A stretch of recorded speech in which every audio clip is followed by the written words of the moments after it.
Mm. Okay. Mm.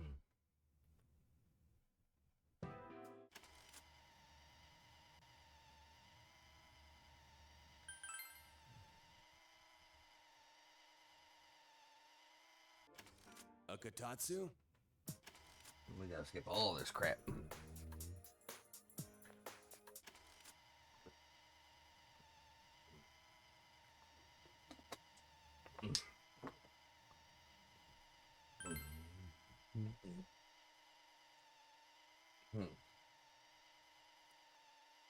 So much skippable.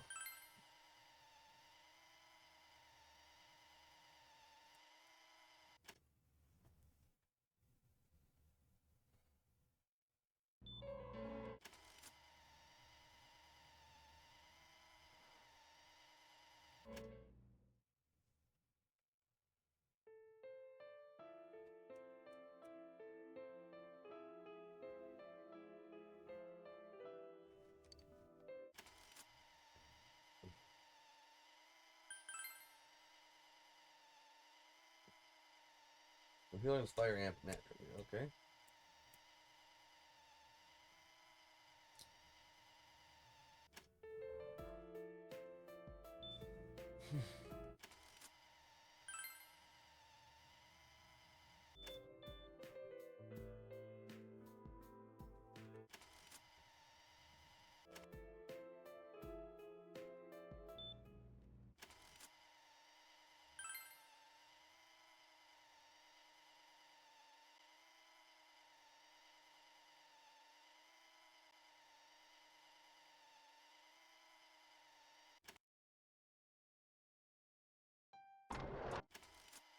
Yeah, there's not much I can do.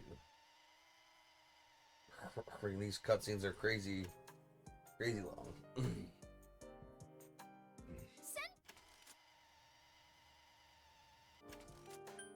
Is he still alive? Huh? What do you mean? Just tell us where.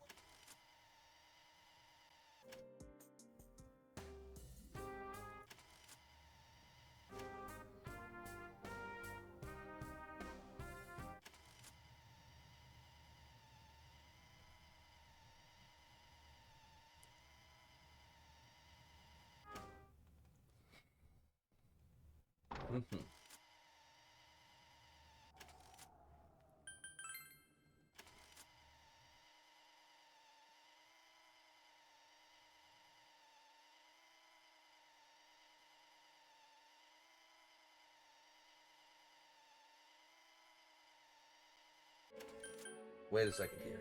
We don't have time to wait. If we don't do this now, the cops will come back. What are you trying to say? We're missing something. Something we don't know. What don't we know? Namatame's true feelings. But we just heard the guy's true feelings on TV. What didn't you understand? Something's bothering me. Well, what is it? I already told you there's no time to waste. Are you even getting at something here, or are you just stalling? We're missing something. Missing? Like what exactly? Damn it, I've heard enough of this bullshit. Give me a straight answer. Are we doing this or not? That's all I give a damn about right now. Calm the hell down. You yelled at everyone to calm down. He's right. Let's all calm down for a second. I'm perfectly calm. Hey, what did you mean by we're missing something? What's there to miss with a sick bastard like him? Hey, let's all take a deep breath. After what happened to Nanako-chan and seeing Dojima-san, we're not thinking straight right now. Fine. Everyone took a deep breath. Seems that everyone has finally regained their composure. You're right. We should calm down and think rationally about this. I realize now that we've heard almost nothing from Namatame's perspective. There's no denying that this man brought great harm to Nanako-chan. But other than that point, the rest comes from our assumptions based on watching the Midnight Channel a moment ago. I won't deny that we were blinded by the heat of the moment, trying to impute all responsibility to him rashly. But, yeah, the guy's not saying anything. Whatever reason he had, there's no doubt about the fact that he'd been throwing people inside the TV. It was him who put Senpai through that misery. How can we possibly understand someone who says killing people is the same as saving them? Failing to understand and failing to listen are rather different things. Truthfully, not all the hitches that were nagging at me have been answered yet. We'll have to see what he can tell us about them. Though it appears he's in no condition to do so at the moment. True. Dealing with him right now might not solve all the things that are bothering us. Damn it. But you better remember this. I'll do everything I can to stop him from repeating what he's done. Anytime, anywhere, anything.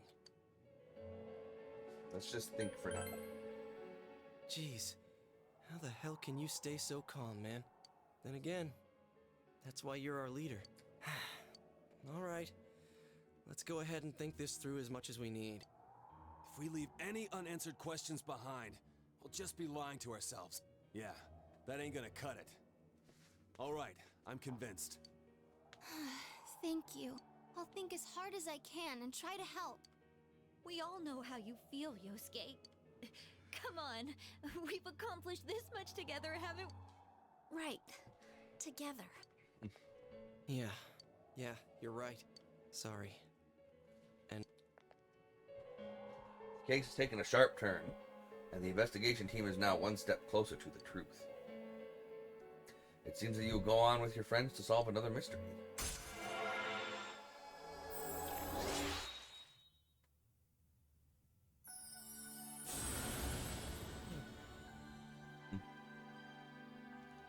I can now make the ultimate Loki. Loki's a fool. Loki the Shift Shaper.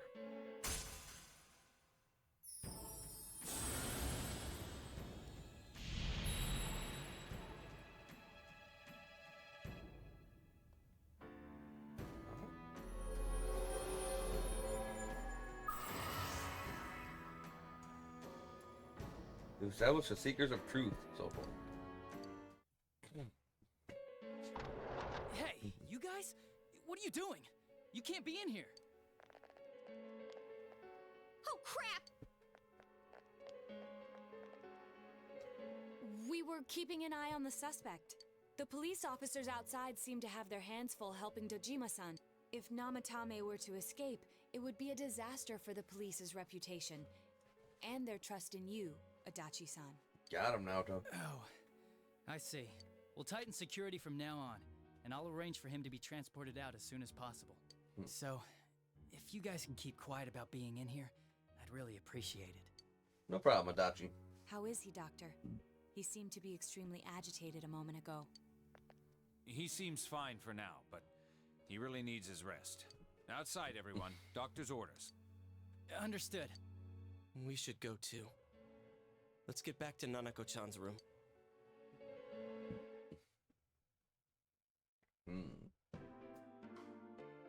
So what's this thing we're missing, huh?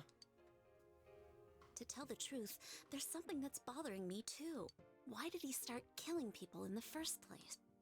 Well, he said himself it was to save them, right? So he killed his lover in order to save her and kept going?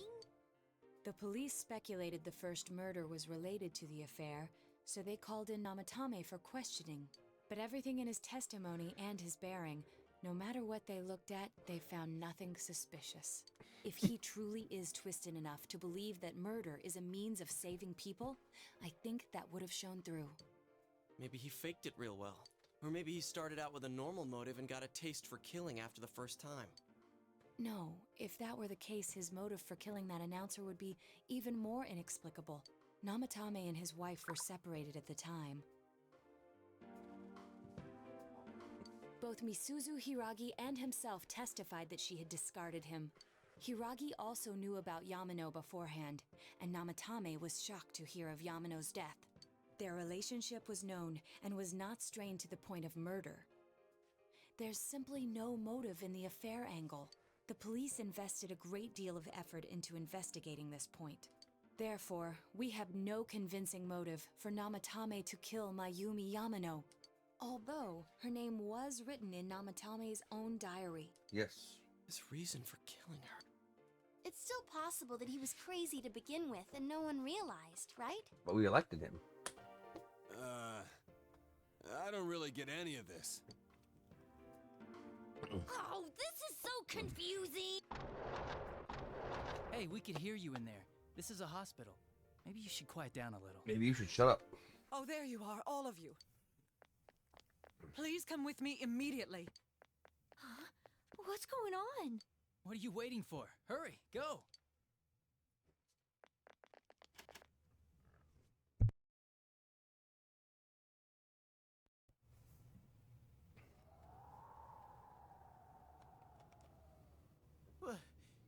Where am I?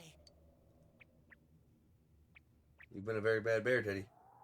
Is this Teddy's world? This doesn't quite feel like it, though. I remember being at the hospital. That's right, Nana-chan. I couldn't do anything. Why do I even exist? I couldn't keep my promise. I lost my reason to be there. That's it. I remember now. So, it was true. Guy, Sensei, what should I do? Teddy is Teddy.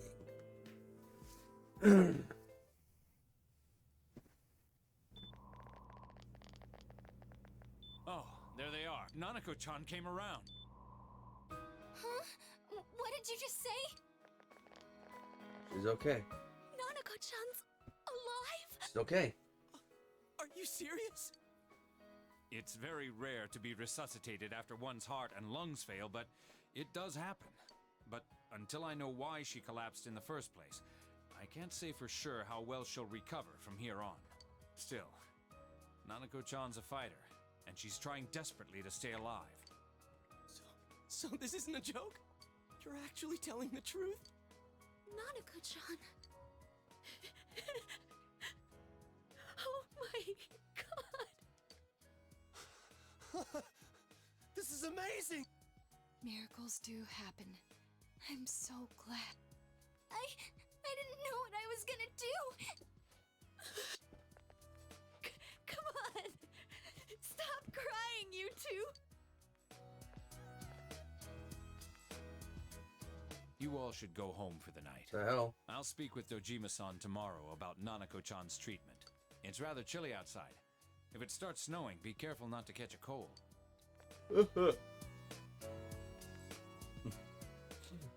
Wait a second, where's Teddy? I noticed he didn't come with us when we went to Namatame's room. You're right. That's weird. I figured he wouldn't move from Nanako-chan's side. Teddy, where did you go? Oh yeah, he has a cell with him. Wait, I shouldn't use mine inside the hospital. I'll try calling him up once we're outside.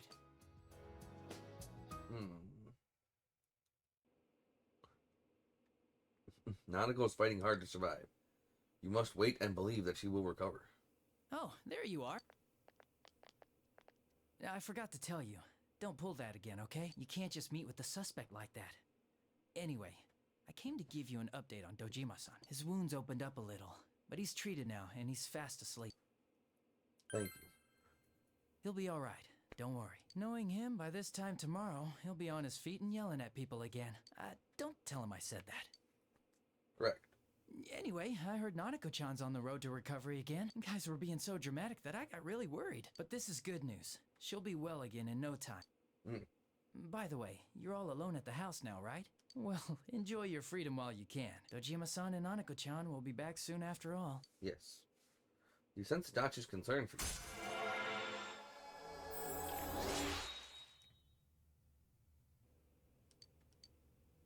Well, I better head back. You go home too, before it gets too late. See ya. See ya. Take care, Dachi.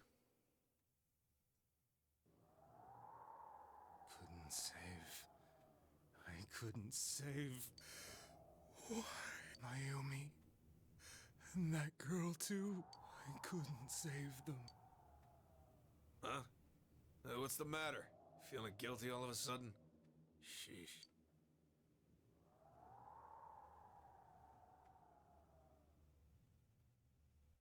Yeah, something ain't sitting right with me, guys.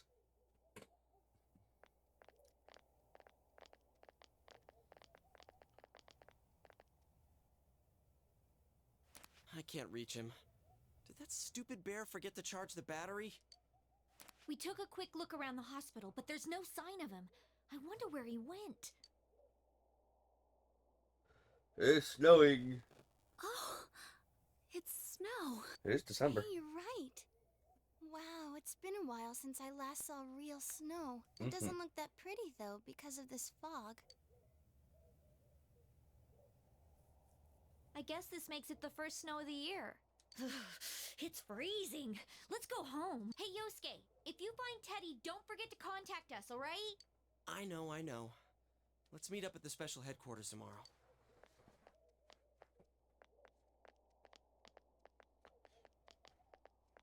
Man, that Ted.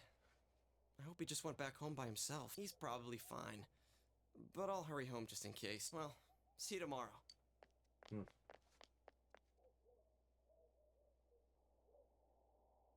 Back in Namatama's room, was it really right to stop everyone from what they were about to do?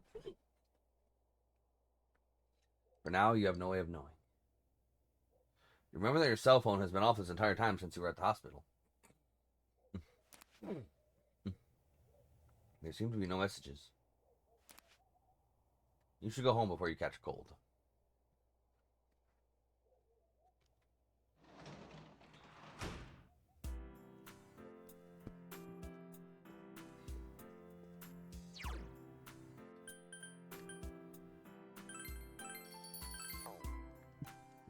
Yep, that is a dramatic turn of events.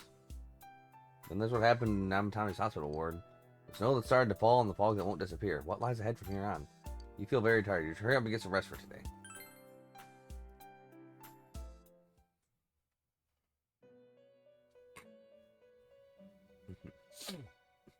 This. Welcome. It's been quite some time. It seems you've been summoned to the Velvet Room. Do not be alarmed. I have... Now then, your journey has taken you quite a distance thus far. Do you believe you'll be able to successfully solve this mystery? I can solve it. Splendid! The precise destination of this vehicle, that too is getting rather hard to judge.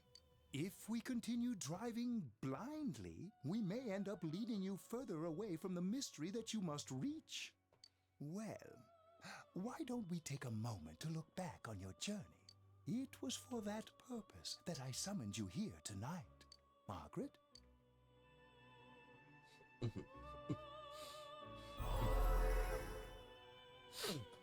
Voices you've heard many times before echo in your mind.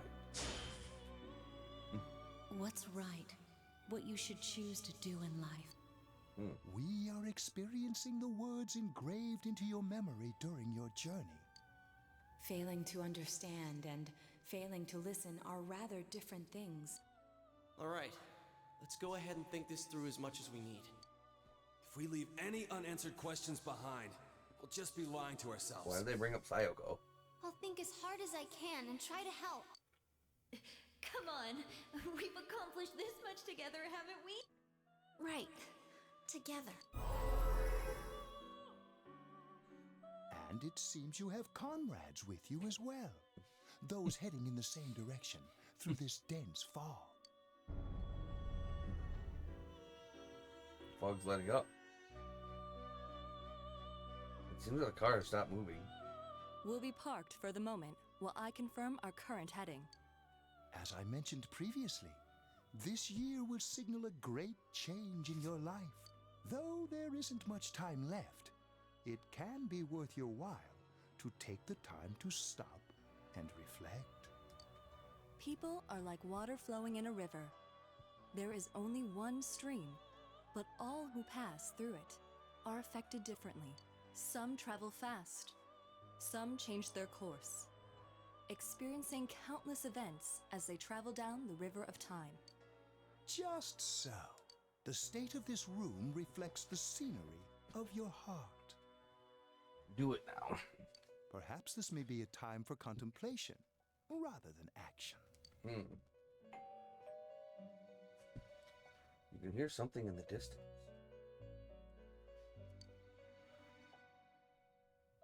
It sounds like a doorbell.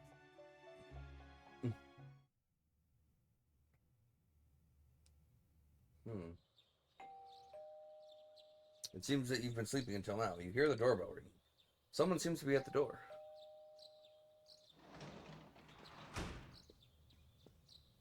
Teddy's missing. I looked all over the neighborhood, but I couldn't find him anywhere. I'm worried. Yeah, me too. He was acting all weird lately. Rise and the others are checking inside the TV to see if he's gone back to the other side. We're meeting pretty soon, so will you come with me to Jeunesse? Where could Teddy have gone? In any case, you decide to go look for him.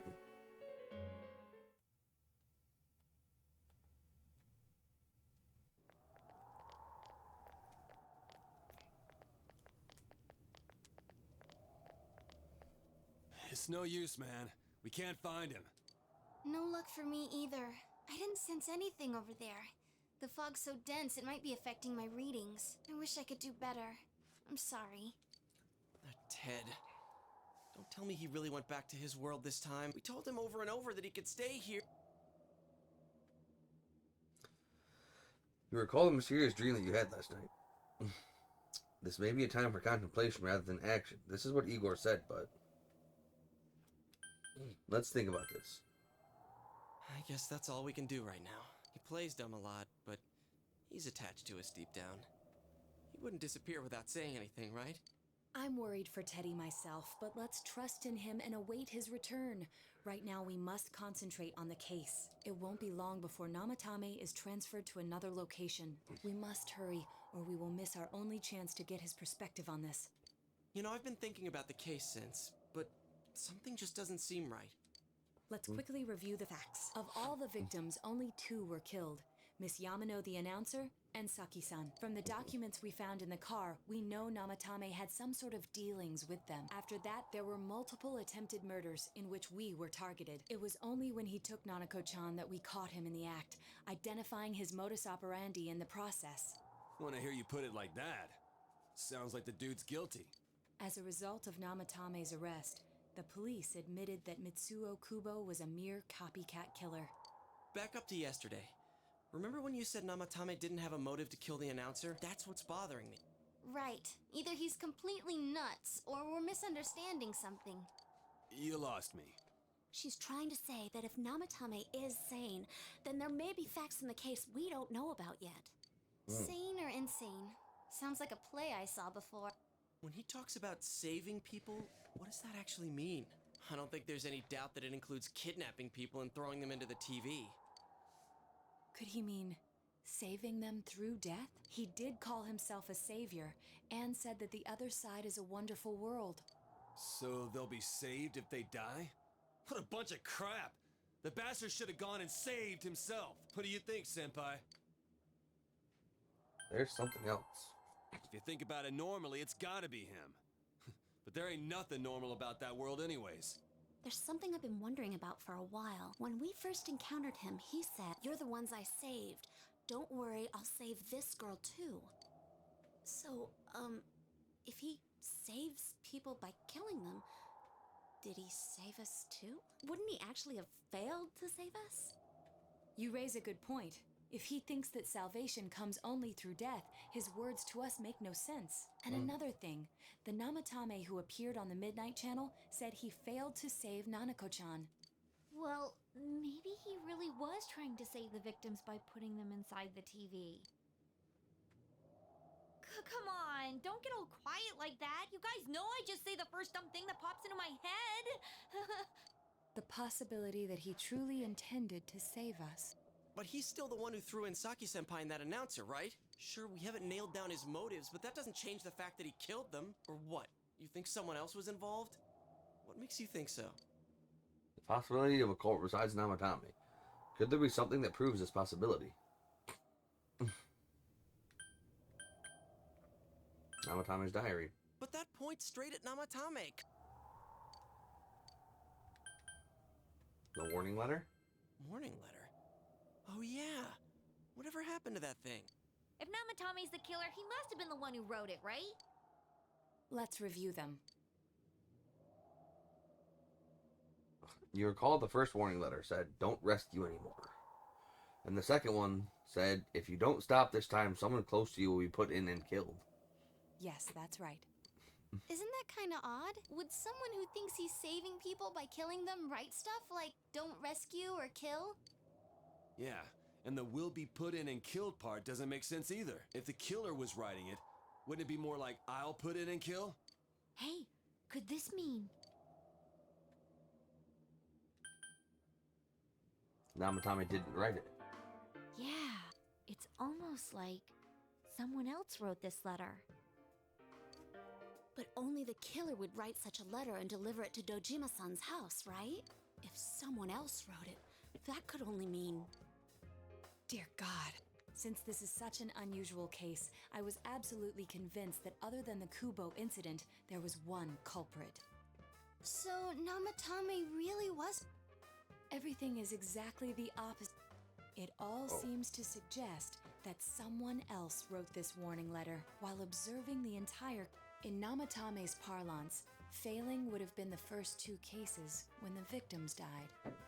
If he had used his method twice and failed both times, he would hardly have continued using the TV. And yet he did. Someone else? Then it wasn't Namatame that killed Saki-senpai and the announcer? We can't say for certain yet. We urgently need to speak with Namatame face to face. You all work together to take another step toward the truth. Rank up. How though? After what happened yesterday, they said they're gonna tighten security. I have a plan, but there's no time to waste. Let's hurry to the hospital.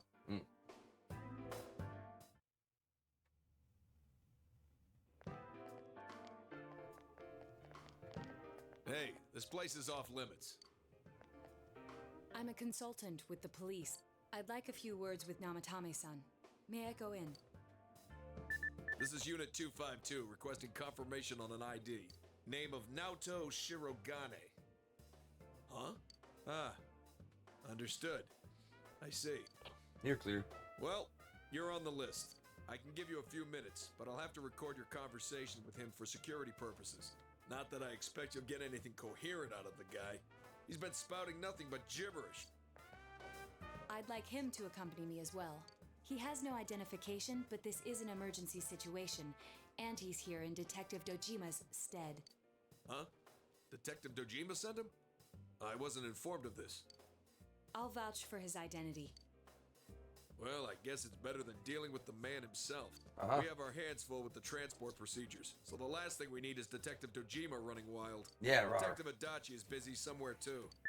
This is Unit 252. Huh? I see. Has something happened? There's something about a suspicious object out in the lobby.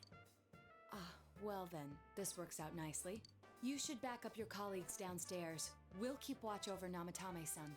A disturbance in a hospital lobby, after all. It sounds serious. If anything happens, hit the nurse call button. I'll leave the rest to you. Understood. Please be careful. Nice.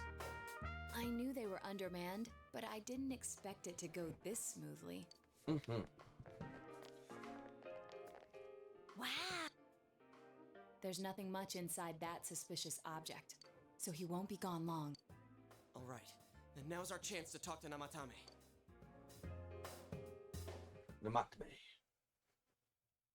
Namatamago.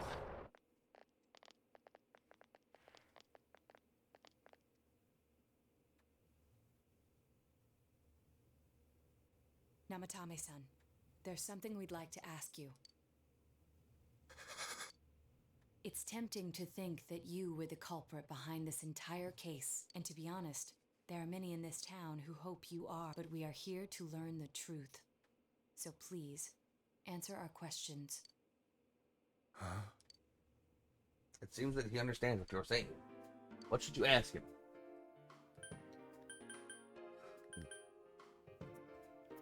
Is saving killing people? No. If nobody saves them, they'll be killed. That's why I put them in there. Who do you throw in first? Huh? Me?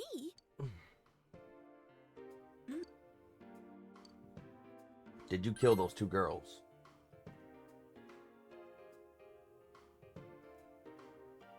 They were killed. I couldn't save them. Then tell me if my estimation is correct so far. After discovering the Yamano and Konishi incidents, you realized an appearance on the Midnight Channel meant certain death. Thus, to save her from that fate, you kidnapped Yukiko Amagi. You couldn't let her be killed, so you threw her into the TV, preventing the killer in this world from reaching her. And you repeated the process, as more individuals appeared on the Midnight Channel. It all falls into place. His body is weak, but his mind is sound. He's trying to tell us the truth. Yeah, but if the stuff he's saying is true...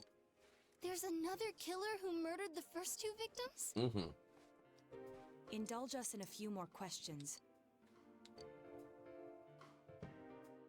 Who killed the first two? I have no idea. I want to know that too. Why the warning letters? What are you talking about? Why did you enter the TV? I didn't know. I never thought it would be that kind of place. As I thought. You believe me? Did they find him? Did they find the one who did such cruel things? Mayumi. Please calm down. Our ability to find the culprit rests on you. We know about the other world. In fact, we're the only ones who can fully understand what you have to say. Only you? Only me. We did blame you for everything at first, but now I think we can accept whatever you got to tell us as truth. Please, tell us everything you can, calmly and slowly. You're willing to listen? Do my story? Yes.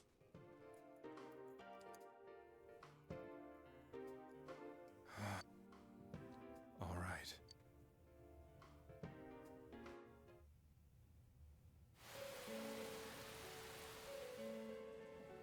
Soon after my affair with Mayumi became common knowledge, I returned to my parents' home, as if to run away from the scandal. And I started drinking heavily to drown my anxieties. I hadn't been able to reach Mayumi at all, and that didn't help either. Mayumi, where are you? She'd been disgraced on all the afternoon shows, and forced to resign from the program she was on. I caused her so much trouble. I wanted to at least apologize to her, but I couldn't even do that. I lost the will and energy to do anything. Then, one day, the rumor I heard some time ago came back to me.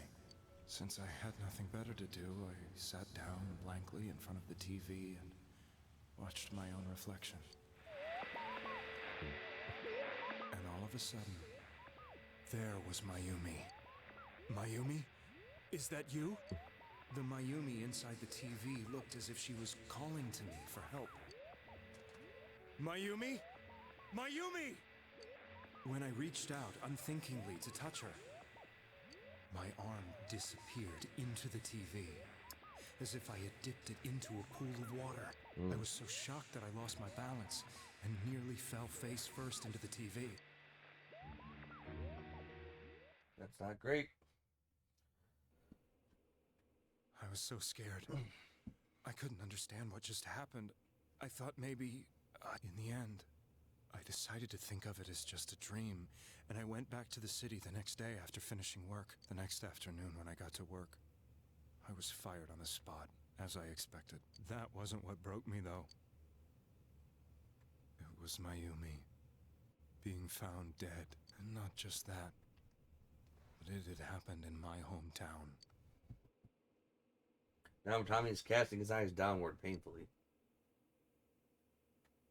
I was dumbstruck. But later on, I remember the image of Mayumi I'd seen that night. Was it not a dream? Could it really have been an SOS from Mayumi? I hadn't touched another TV because the first time was so terrifying, but I decided to try it again. And I confirmed that none of it was a dream. So that image, was it something Mayumi showed me, calling for help? Who knows? That's how I felt.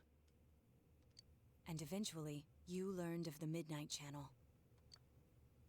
I remember that when Mayumi was alive, she was chasing a rumor about some bizarre TV program. I'd heard about it before, but I thought it was just an urban legend. Oh no. Then Mayumi appeared on it, and later turned up dead.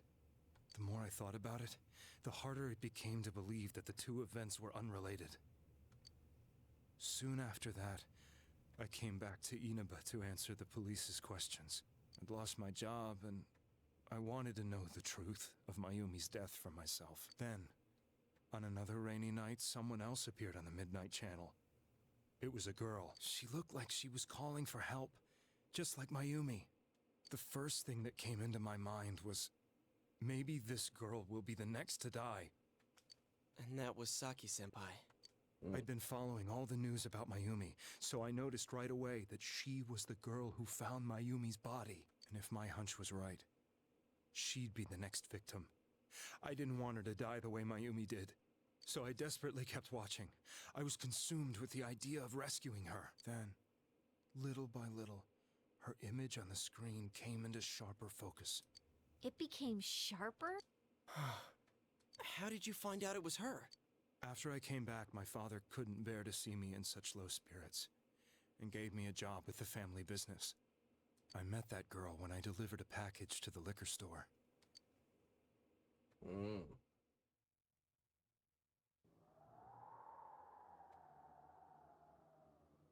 After agonizing over it, I decided to meet her, and told her to be careful.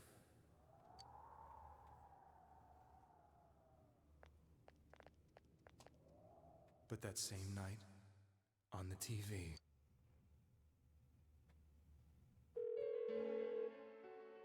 she looked as if she was being engulfed by some black shape.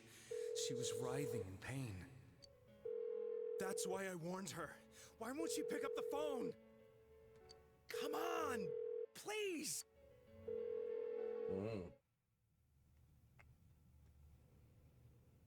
The next day, they found her dead. I knew she was gonna be murdered, but I couldn't save her. I blamed myself, thinking there must have been something I could have done. There was no one who depended on me. Nobody at work, not even my wife. Mayumi was the only one who accepted me for who I was. But she was murdered, and the same person killed another girl. I was beside myself. I couldn't forgive myself for doing nothing. You really did love Miss Yamano. Yes, from the bottom of my heart. Before I was married, my wife made it big in show business. I was happy for her, but it put a strain on our relationship.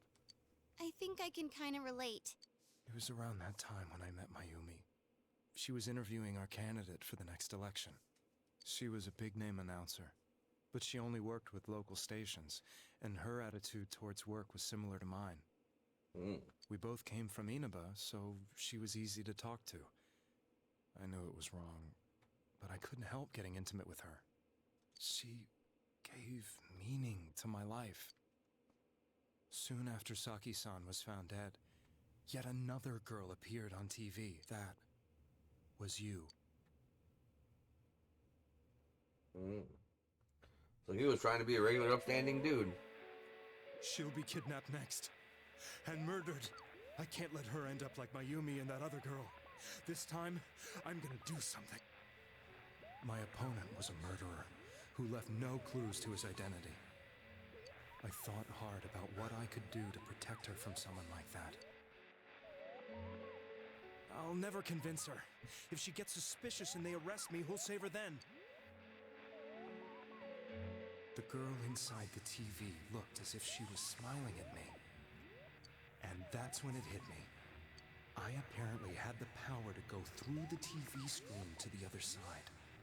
Then, what if I put her into the TV and give her shelter there before the killer gets her? What are you trying to tell me? That it's safe over there? Is that it? No. The girl inside the TV seemed to smile at me again. And I thought, no matter what kind of place it might be, it's better than being slaughtered. Once things calm down, I could just let her out again. If she's inside the TV, there's no way they can find her. It felt as if everything was starting to come together in my mind. Could it be that Mayumi gave me that power to prevent any more victims from meeting her fate? Was it my mission to save people? But there was a big problem. If I explained the situation to the victim, they wouldn't understand. I had already tried that and failed miserably. It seemed the only thing I could do was to take them away. If that was my mission, I'd just have to do it. Or so I thought. Mayumi, please lend me your strength.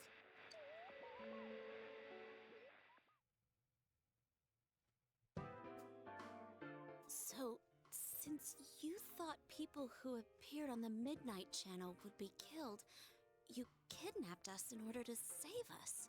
Correct. Mission? Give me a break! You never stopped and wondered about any of this? I thought I was the only one who could help them. I did call the police, but they didn't believe me. I knew the area well, thanks to my job. I had a large truck, and I could move around without suspicion. I thought my job as a delivery man would be the perfect cover for my mission. I thought no one else could do it. But are you telling me that I wasn't saving them? If a person is still within the TV world when the fog appears here, they will die. Beginning with Yukiko-san, the people you thought you had been saving were, in fact, in mortal peril. It was my friends here who really saved us all. I had a feeling that was it. When I went after that little girl and entered the TV myself, for the first time, I had some doubts about myself. You refer to Nanako-chan, correct? The police were after me, so I had to get away. But I still felt I needed to do everything I could to save that poor little girl. That's why I went in after her. But the TV world was completely different than I imagined. Such an abominable, grotesque place. I knew that the three of you who I saved went back to your normal lives, so I didn't realize how terrible that world was. I never knew you couldn't even get out of that place on your own. No. That's a cowardly way to put it. I'd probably already begun to realize that it was a dangerous place. If I hadn't, I wouldn't have gone to see you all. See us? Wait, are you talking about the concert we did at Junes? Yes. I wanted to know why the ones I saved were all hanging out with each other, and how much you remembered.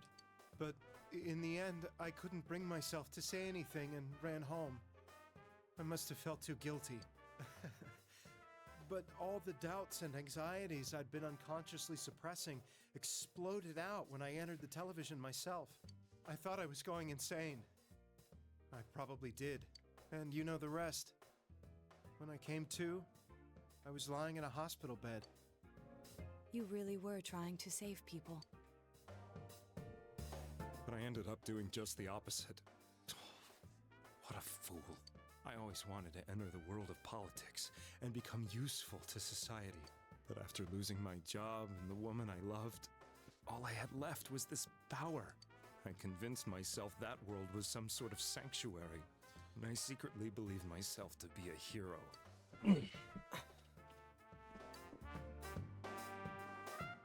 I never doubted what I saw on TV, and believed everything was as I wanted it to be. I didn't think for myself at all. That's why I couldn't protect them. I'm to blame for all of this. What's done is done. I suppose so. But the things I've done are too serious to be brushed aside like that. I have no intentions of running away from my crimes. I'm prepared to face the consequences. Kidnapping is already a serious crime. And on top of that, I put all those lives in danger. I'm sorry. The Midnight Channel and the other world, you can hardly be blamed for failing to understand them properly. We must apologize to you as well. Had we let our emotions blind us to the truth, we would have piled all the responsibility on you. I guess from your point of view, people did stop dying once you started saving people. The more you did it, the more you really believed you were preventing their deaths. I'm such a joke. I'm sorry. I'm getting a little tired. What are you all crammed in here for? My apologies. We'll be leaving now. Wait.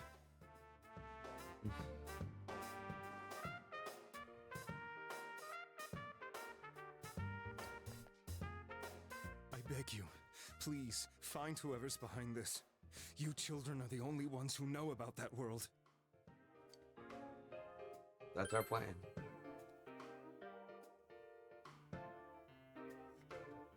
It's all clear now. He never committed any murders.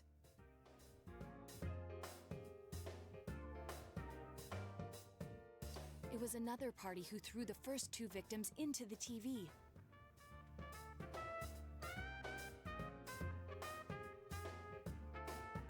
We take another step toward the truth.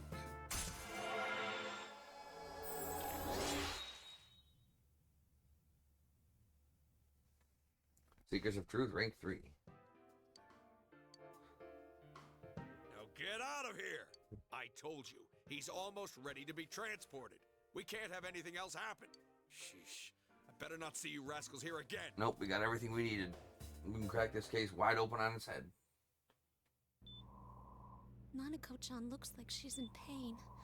She's fighting for dear life.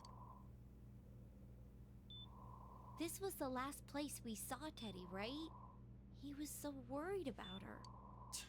How can he flake out like this when we have to find the real killer? The police consider the matter closed. We'll have to do all the investigation from here on out. Let's revisit Saki-san and Miss Yamano's incidents and see if we can turn up fresh details. But it's been over 6 months. Wouldn't the trail be cold by now? I know, but we can't give up. We're the only ones who understand what's really going on, and you never know. People might remember some things now because they've had so much time to think about it. Let's split up and talk to people all over town tomorrow. We'll meet up in the evening to discuss our findings. I hope we can find out something about Teddy, too. Tomorrow you'll be going out to talk to people in town. We'll just finally help you uncover the information that will lead you to the truth. It's time to go home early today and get some rest.